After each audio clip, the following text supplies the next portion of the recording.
ಕೊಡ್ತಾ ಇದ್ದಾರೆ. ತಡೆ ಹಿಡಿದಿದ್ದೇವೆ. ಆದರೆ ಅಷ್ಟೇ ಅಲ್ಲ, ಎಲ್ಲೇ ಇರಲಿ, ಹೇಗೆ ಇರಲಿ, ಮುನಿಗಳು ಆಗಲಿ, ಮಾನವರೇ ಆಗಲಿ, ನಮ್ಮಂತೆಯೇ ನಡೆಯಬೇಕು. ನಾವು ಹೇಳದಂತೆಯೇ ನಡೆದುಕೊಳ್ಳಬೇಕು. ಸರಿ ಎಂಬಂತೆ ಹೇಳಿದವರು ನಾವಿದ್ದೇವೆ. ಆದ್ರೆ ಅಲ್ಲವಾ? ಆದರೆ ಈಗ ನಾವು ಸ್ವಇಚ್ಛೆಯಾಗಿ ನಡೆದುಕೊಳ್ಳುತ್ತಾ ಇದ್ದವರೇನೋ ಹೌದು. ಹೌದು. ಯಾವ ಕಾರಣದಿಂದಾಗಿ ಅಲ್ವಾ?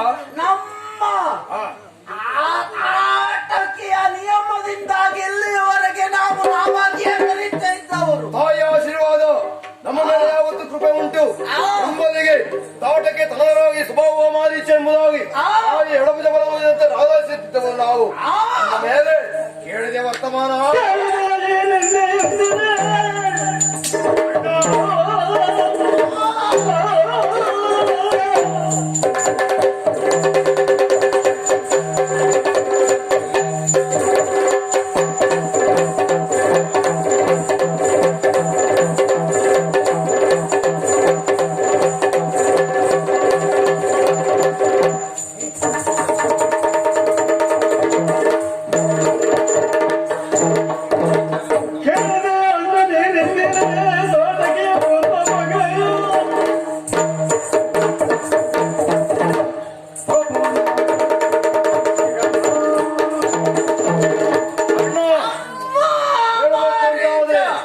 ನನ್ನ ತಾಯಿಯನ್ನು ಸಾಮಾನ್ಯದವಳಲ್ಲ,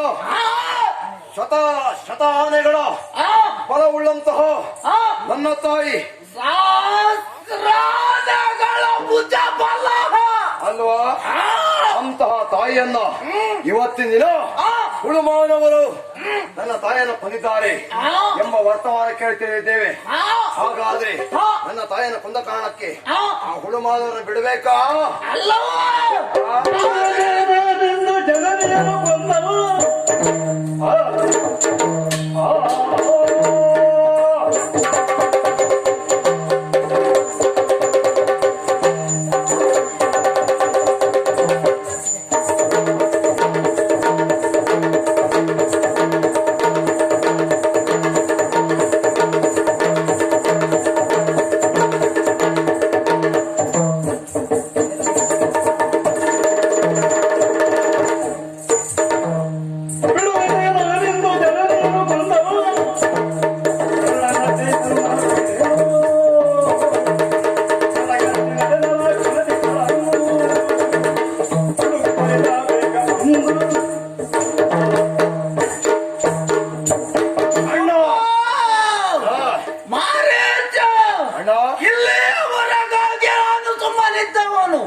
ಆದರೆ ನನ್ನ ತಾಯಿಯ ಬಗ್ಗೆ ಯಾರು ಕೊಂದವರು ಯಾರು ಎನ್ನುವುದಾಗಿ ಆಲೋಚನೆ ಮಾಡುತ್ತಾ ಇದ್ದವನು. ಹಾಗಾದಲ್ಲಿ ನೀನು ಯಾರು ಏನು ಎನ್ನುವುದಾಗಿ ಅರಿತಿದ್ದೇನೆ ಎನ್ನುವ ಹಾಗೆ ನೀನು ತಿಳಿದುಕೊಂಡವನಿದ್ದೀಯ. ಹುಳುಮಾನವ ರಾಮನೇನಂತೆ ಹುಟ್ಟು ಸಾವಿ ಕಟ್ಟು ಬಿದ್ದಂತ ಆತು ನನ್ನ ತಾಯಿಯನ್ನ ಕೊಲ್ತಾನೆ. ಅಣಿಮ ಮಹಿಮ ಗರಿಮ ಪ್ರಾಪ್ತಿ ಪ್ರಾಕಲ್ಯ ಅಷ್ಟ ವಿದ್ಯೆಗಳನ್ನ ಪಡೆದವಳು ನಮ್ಮ ದಾನವರು ನಾವು. ಅದರಲ್ಲಿಯೂ ನನ್ನ ತಾಯಿಯನ್ನ ಕೊಂದಿದ್ದಾನೆ ಅಂತಾದ್ರೆ ಆ ಮಾನವ ಇಲ್ಲ ಇಷ್ಟೆಲ್ಲ ಸಿಟ್ಟಾಗುವುದಕ್ಕೆ ಕಾರಣ ಏನು ಎನ್ನುವುದಾಗಿ ಈಗ ಅರ್ಥವಿಸಿಕೊಂಡಿದ್ದೇನೆ ನಾನು. ಹಾಗಾದ್ರೆ ತಾಯಿಯನ್ನು ಕೊಂದಂತಹ ದುಷ್ಟವಂತ ಮಾನವನಿಗೆ ಮಾನವರ ಶಕ್ತಿಯನ್ನು ತೋರಿಸಬೇಕು ಅಂತಾದ್ರೆ ತಾಯಿ ಕೊಂದವನ ಅವನ ತಾಯಿ ನಾವು ಕಡಿಬೇಕು. ಇಷ್ಟೆಲ್ಲ ಆರೋಟ ಮಾಡ್ತಾ ಇದ್ದೇವೆ ಎಂಬಲ್ಲಿಗೆ ತಾಯಿಯ ಮಮತೆ ಏನು ಎನ್ನುವುದಾಗಿ ಈಗ ಅರ್ಥವಿಸಿಕೊಂಡವನಿದ್ದೇನೆ. ಅವರನ್ನು ಹೀಗೆ ಬಿಡ್ಲಿಕ್ಕೆ ನಾವು ಬಾರದು. ಹಾಗೆ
ಆ ಕಡೆ ದೃಷ್ಟಿಯಾಗಿಸಿ ನೋಡು. ಯಾವ್ದು ಇವರು ರಕ್ತ ದಾನವರು ಹ, ನಮ್ಮನ್ನೇ ಬೆನ್ನಟ್ಟಿ ಬರ್ತಾ ಇದ್ದಾರೆ. ನಿಜ. ಆದ್ರೆ ಅವರ ಬಗ್ಗೆ ನಾನು ಸರಿಯಾದ ಯೋಚನೆ ಮಾಡಿದ್ದೇವೆ. ಏನು? ಯಾಕೆಂದ್ರೆ ಹ. 1000 ಆನೆ ಬಲ ಉಳ್ಳವರು, ಶಕ್ತಿ ಸಾಮರ್ಥ್ಯ ಉಳ್ಳವರು. ಹ. ಆದ್ರೆ ಈ ಕಡೆ ಮುಂದಕ್ಕೆ ಬರ್ತಾ ಇದ್ದಾರೆ ಅಂತಾದ್ರೆ ಹ. ಅವರನ್ನು ವಧಿಸುವ ಬಗ್ಗೆ ಹೇಗೆ ತಮ್ಮ ಅಣ್ಣ ದುರಾದವಳವರು ದೂರ್ತರೆ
ಲಕ್ಷ್ಮಣ ಚಿಂತೆ ಮಾಡುವಂತ ಅಗತ್ಯ ಇಲ್ಲ. ಏನು ಅವ್ರು ಎಂತವರೇ ಆಗಿರ್ಲಿ, ನೇರವಾಗಿ ಅವರಲ್ಲಿಗೆ ಹೋಗ್ತೇನೆ.